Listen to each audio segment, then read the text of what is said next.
Now I'd like to introduce Diane Mayerfeld. She is the Sustainable Agricultural Coordinator for UW-Madison Division of Extension. She helps educators and farmers learn about sustainable agricultural techniques and resources. Current areas of focus include climate change, working with diverse farmers, and perennial cropping systems. Thanks for being here. Thank you. Can you hear me okay without great acoustics in this room? Okay, so I was asked today to talk about Silvopasture.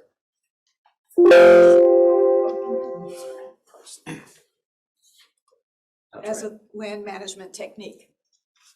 Well, what is Silvopasture? The last speaker spoke about agroforestry. Silvopasture is an agroforestry technique that integrates trees, livestock, and forage production on the same site. And the word comes from the Latin for forest and the English for pasture. So it's a bit of an awkward word, but it's definitely taken over in the agroforestry nerd community. Oh, I'm going the wrong way. Here we go. So as I mentioned, it's one of many agroforestry practices. The U.S. Department of Agriculture sort of recognizes 5 agroforestry practices, but the boundaries between them are a little uncertain sometimes. And then there are other agroforestry practices that aren't in that list. So the USDA practices are something called alley cropping, which is where you have a row of a traditional regular agricultural crop, an annual crop, and in between, a row that's wide enough to accommodate whatever your agricultural equipment is, you have a line of either trees or shrubs. Windbreaks we're all familiar with. That's one of those techniques that Chris Kucharik referred to, that following the Dust Bowl was one of those techniques that really helped stabilize our agricultural land. And there was a huge effort to plant these windbreaks. Riparian buffers are when you plant trees next to agricultural fields, but protecting a waterway, a river or a stream from the annual cropping system. Forest farming is where you work with an intact forest and you get a product that grows in that forest setting, but that's not a timber product. So the most obvious one in Wisconsin is maple syrup. People do mushroom production, people produce medicinal herbs like ginseng or golden seal, high value ones that grow in a forest setting. And then there's silvopastures, the 5th one that USDA recognized, and what I'm mainly going to talk about, which is where you integrate livestock with trees.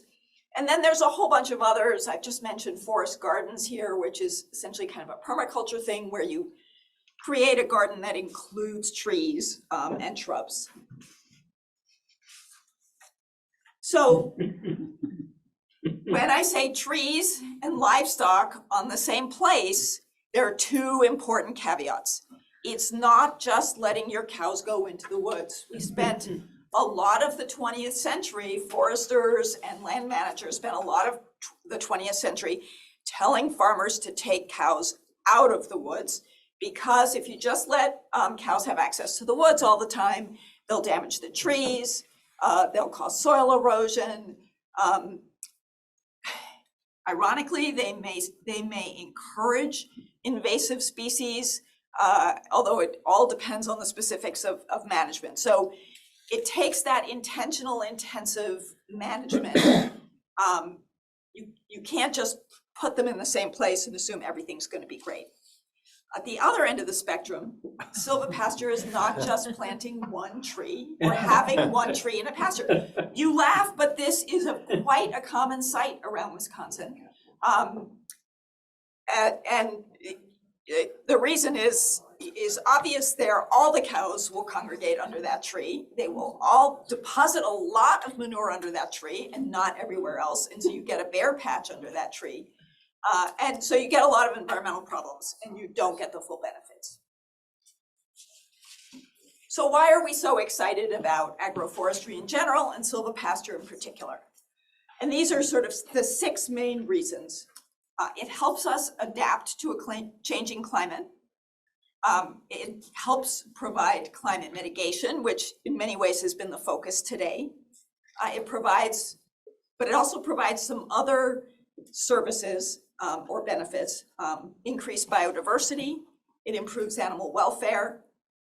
It may be economically beneficial, but there's a lot of questions around that. And it also, most people think agroforestry is beautiful and silvopasture is beautiful. So when I talk about climate adaptation, when I did interviews with farmers in Wisconsin and asked them why they might be interested in silvopasture, really the number one thing that came up was the value of shade for their animals. And it's going to, we have been very lucky in Wisconsin, or somewhat lucky in Wisconsin, in that the climate change that we have experienced has primarily been warming nights and primarily been warming winter nights. And those have had some real negative effects on agriculture. I'm not going to go into those now, but they've not made it that much more uncomfortable for animals. We're the dairy state, in part because dairy cows like it cool. So as it gets warmer, this is going to be a problem for our dairy cows, in particular our cows on grass. And I wasn't here for Randy Jackson's presentation this morning, but putting more cows on grass is one of our sort of salt carbon solutions. But if it's too hot, they're not going to produce well. So adding trees to that landscape to give them shade is really important.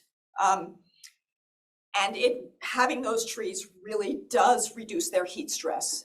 Those bars are just from my research. I had 2 cool, wet summers to do my research on heat stress and the effects of, but even in those cool, wet summers with days that barely made it above 85 degrees, there's a significant difference in heat stress between the cows that had access to shade and the cows that didn't have access to shade.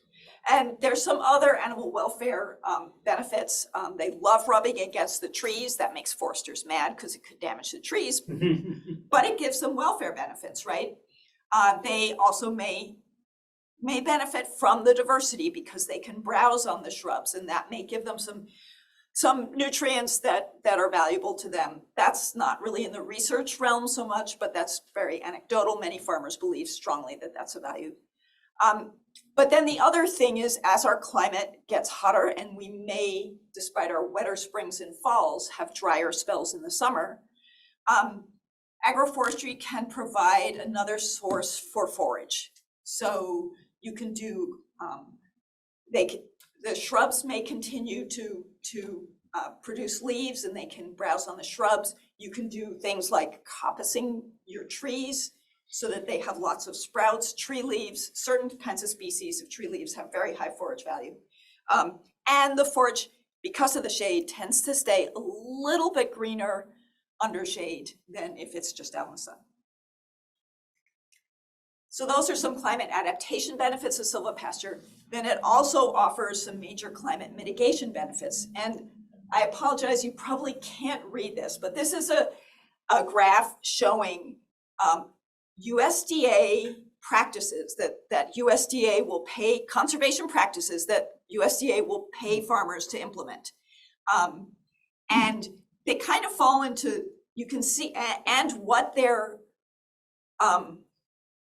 greenhouse gas emission or carbon sequestration benefits are. And they kind of fall into 3 groups. And you can see the, I'm always terrible with this. This group here on the left, all those blue bars that are quite high, all but one of them involve planting trees. So the sort of per acre climate benefit of all the other things that people frequently talk about, going to reduce tillage, going to no-till, doing cover crops, the per acre benefit of that, the amount of carbon they actually store in the soil, is really quite low. It's when you plant trees that you're for sure removing more carbon. Sorry about this. This slide doesn't show it as clearly as it should. For some reason the graph got messed up. But what this shows, what it should have shown, is just the same thing again, which is that this shows both emissions and sinks. And so above the 0 line is where you have emissions. And so you have emissions when you convert grassland to cropland. We heard about that this morning. But then everything below the zero line is what is sequestering carbon or storing carbon. And what got messed up is that this big blank space, this big blank space here, by far the biggest chunk is forests, trees, right? Continued growth of trees is what's pulling, in the US, pulling the most carbon dioxide out of the air and storing it as carbon in the biomass of the trees. So we heard about all the challenges of measuring soil carbon and actually storing soil carbon. It's much easier to measure the carbon in the above ground biomass, even though that's only about a quarter the size or maybe a fifth of the size. That pool is only maybe a quarter or fifth of the size of the soil carbon pool. But it's much easier to see.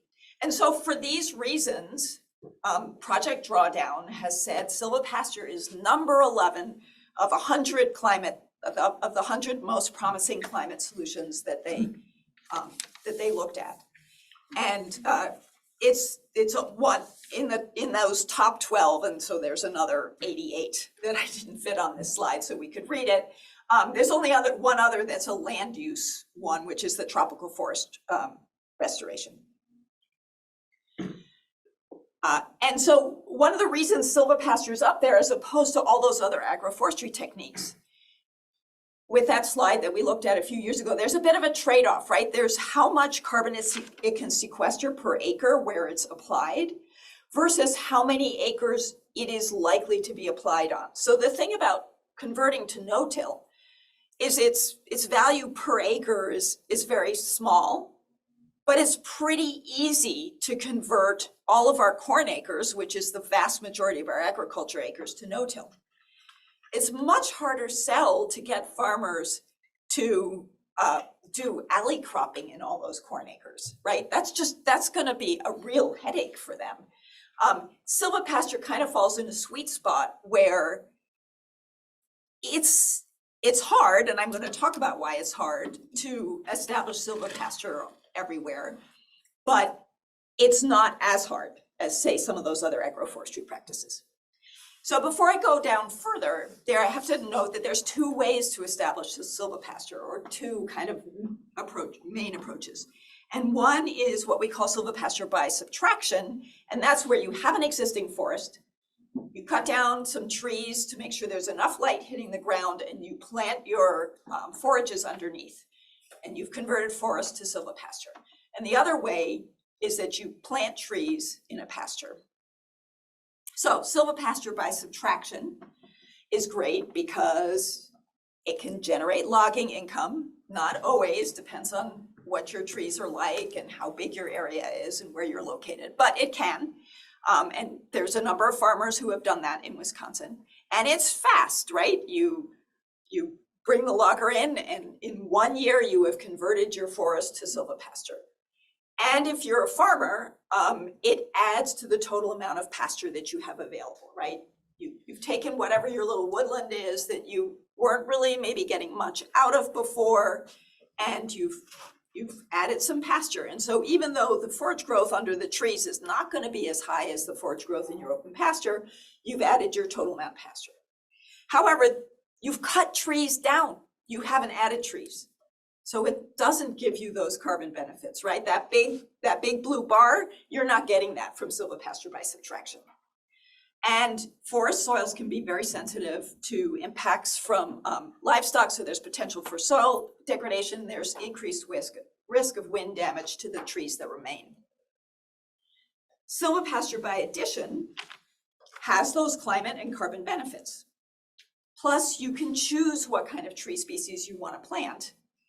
Those are the pluses, but the negatives are it's much more costly to establish.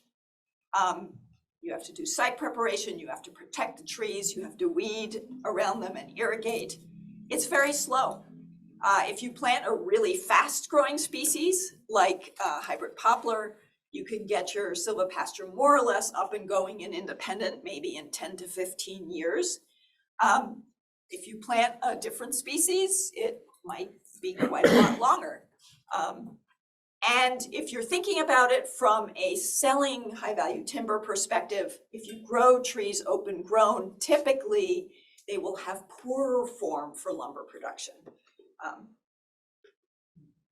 So silvopasture is very exciting, but there are a huge number of challenges. And one is, I mean, I thought it was wonderful when the previous speaker talked about increasing expert outreach around agroforestry. But when you dive into it, the experts don't know what to recommend. And there are so many choices. So when you're selecting what kinds of tree types to plant, there are so many trade-offs. And they're honestly, we're not doing this based on research. We're doing this based on our general knowledge of what these trees do, say in a forest setting or something like that. Now I'm speaking for the upper Midwest. In the southeastern US, they have some much more well-established silvopasture systems. But in most of the US, aside from the southeastern US, that's not the case. So there are trade-offs, right? The goals, if your primary goal is shade, you want something fast growing, but that's not going to have much timber value. It may not have much habitat value. If you want emergency fodder, you have to pick, again, a different kind of species. If you want to grow fruit or nuts. So there are all these trade-offs between tree types, and we can make recommendations based on what we know, but there's so much we still have to learn. And you make a mistake in a system that's an annual system, and that's bad enough. But we're asking farmers to invest in something where they won't really see the payback for 10 or 15 or 20 years. And that's an even harder ask. So finally, I just want to end by saying that I'm super excited about silvopasture, but it is one part of a healthy landscape and a healthy bioeconomy. It's not all of us. When we talk about habitat restoration, we often make reference to this vegetation map of Wisconsin that shows that about 30 or 40% of the state was primarily oak savanna before European settlement. And that's essentially a silvopasture system, right? That is grassland with scattered trees and ruminants coming through every once in a while. But that system was much more fine-grained, right? We look at it and at this scale, it looks like, oh yes, well, yeah, that was all right. But that was actually a mosaic. And even in southwestern Wisconsin, silvopasture has to integrate with forest, with open grasslands for especially grassland birds, but a number of other reasons, and with productive annual agricultural crops. So with that, is there time for questions? Yeah, we could take a question. Okay. Take you first and then you. Thanks. Yeah, why is it that in the southeast there's a more established familiarity with silvopasture? Yeah, silvopasture. Yeah, I would say there are two main reasons. One is it's hotter, and so providing that shade to livestock was even more important. But the most important reason is, remember I said here to grow a tree to timber value in this state, you're talking absolute minimum of 50 years, probably 100 years or more. They have, in particular, one very fast growing pine species in the south, where from planting to harvestable timber size, it's like 25 to 30 years. That's the loblolly pine. And that is the foundation of their silvopasture systems. You plant those loblolly pines, you give them a year or two, and then you let the cattle run through, and the cattle get the shade, manage the grass for you, and you still have your timber product in 25 to 30 years. Mm-hmm. Do you have any numbers around how many acres are within silvopasture, have silvopasture practices in Wisconsin? Boy, I should know that. Here's what, I can dig that up and share that with you later. It is, so no one's done a survey specifically of silvopasture. For the last for the agricultural census in 2012 and 2017, USDA asked an agroforestry question, but they changed the question between the two censuses, so you can't compare. They asked another question in the 2022 census, but those numbers aren't out yet, and they did an extra agroforestry survey. Here's what I will say. I said something earlier about when you convert forest to silvopasture, you're not making any carbon gains, or you're not getting any environmental gains. About 30% of our total pasture in Wisconsin is what's called forested pasture. So it's essentially, in most cases, cows in the woods. And I would say, although you won't get carbon gains by converting that to silvopasture, in other words, by intensifying the management, making sure that they only have rotational access to it, you know, maybe managing the amount of light hitting the understory better, maybe planting some forages, you could get some water quality and environmental gains. So if you increase, so in that sense, even by subtraction, in some cases, conversion to higher intensity of management, which would make it silvopasture, would have benefits. All right, thank you very much, Diane.